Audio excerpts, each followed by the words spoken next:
Yo hacer guerra a otra humanidad, para nosotros no es cultura. 6 millones de víctimas. ¿Cuánto es eso de la población? ¿El 15%? Porque aquí el paciente se está agonizando. Nos ha tocado andar por encima de los cadáveres. Ya uno se extrañaba cuando no habían muertos. ¿Qué hizo este muchacho para merecer esto? Déjame llorar, préstame tus alas,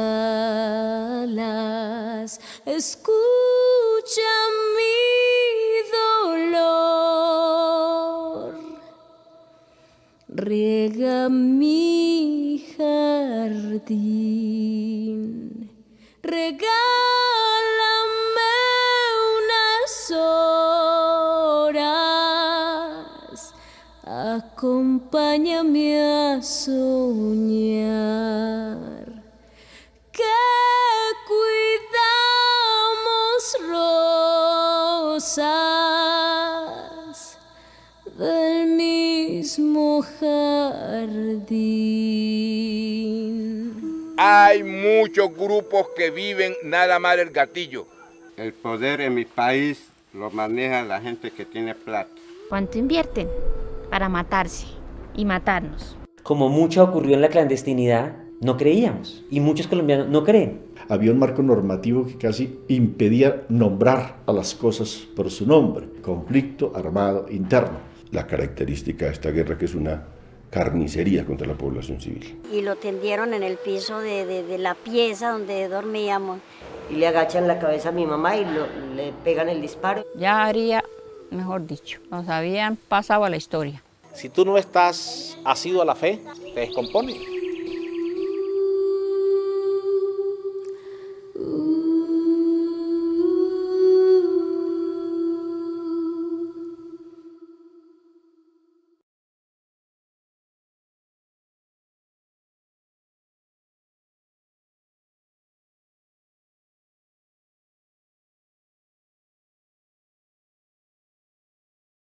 Bueno chicos, esta es la clase prometida, ¿sí?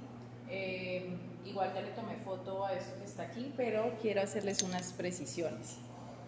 Este es el periodo de Álvaro Uribe del 2002 al 2010, ¿sí? Y entonces lo primero que tenemos que reconocer es la transformación de la posición sobre el conflicto. Venimos de un conflicto visto como político a un conflicto militar donde va a aumentar el gasto para las fuerzas militares de Colombia. Es, digamos, lo más representativo del plan con el que se presenta Álvaro Uribe. Uribe llega en un momento donde ya sabemos, venimos de una situación de el incumplimiento de las partes constantemente. Ya desde Gaviria venimos, bueno, desde Barco venimos viendo un incumplimiento por parte y parte, ¿sí? Desde el asesinato y el exterminio de la UP, pasando por despejes, pero no hay cese al fuego y demás. Llegamos a un Pastrana donde, aparte de los incumplimientos, pues tenemos una situación de agudización, de escalada, de transformación, porque ya sabemos, caen los carteles y entra en la dinámica del narcotráfico y de la minería ilegal a ser parte importante de lo que es esta escalada violenta de conflicto. Por lo tanto, no hay condiciones para una negociación con las guerrillas que quedan, que son ELN y CONFARC. En ese sentido, entonces, teniendo en cuenta esa escalada, se presenta una alternativa desde lo militar, digamos, la justificación está ahí, y esa alternativa se va a llamar en la campaña de Álvaro Uribe Seguridad Democrática. Álvaro Uribe viene escalando en su carrera política, ¿sí? Y hay una fijación, particularmente con las FARC. Esto tiene motivaciones en su historia familiar por el asesinato de su padre en el 83 por las FARC. Álvaro Uribe es un terrateniente ganadero, es hijo de un ganadero, de un gran latifundista del país, eso ya se sabe. Entonces también podemos entender la posición conservadora de Álvaro Uribe frente al conflicto. Esta seguridad democrática tenía 5 objetivos pilares, ¿sí?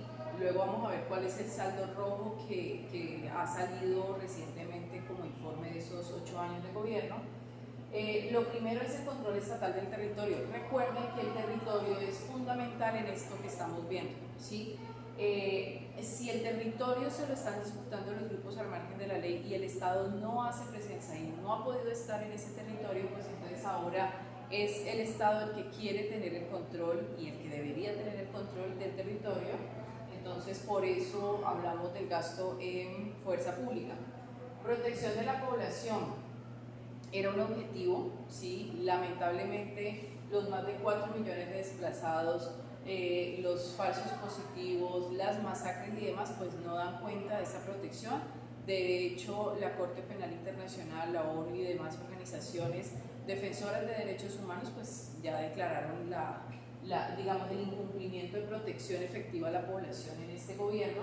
Eliminación de drogas ilícitas tampoco se logró, ¿sí? No se logra erradicación de cultivos, no se logra desmantelar redes de narcotráfico, además porque esas redes, acuérdense, que están en manos de los grupos también y de los nuevos narcos y las nuevas redes de narcotraficantes que hacen presencia en nuestro país.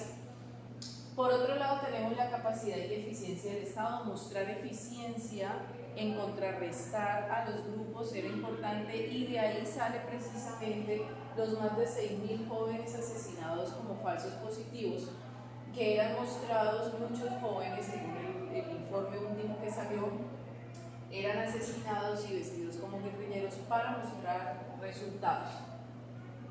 Transparencia y rendición de cuentas también era parte de ese programa de seguridad democrática. Sin embargo, cuando comienza la reelección de Uribe en el 2006, estallan los graves escándalos de parapolítica, GIS política y el caso de Sabas Pretel, que fueron los tres, digamos, ejemplos que mostraron que pues tampoco se logra cumplir con el tema de la transparencia.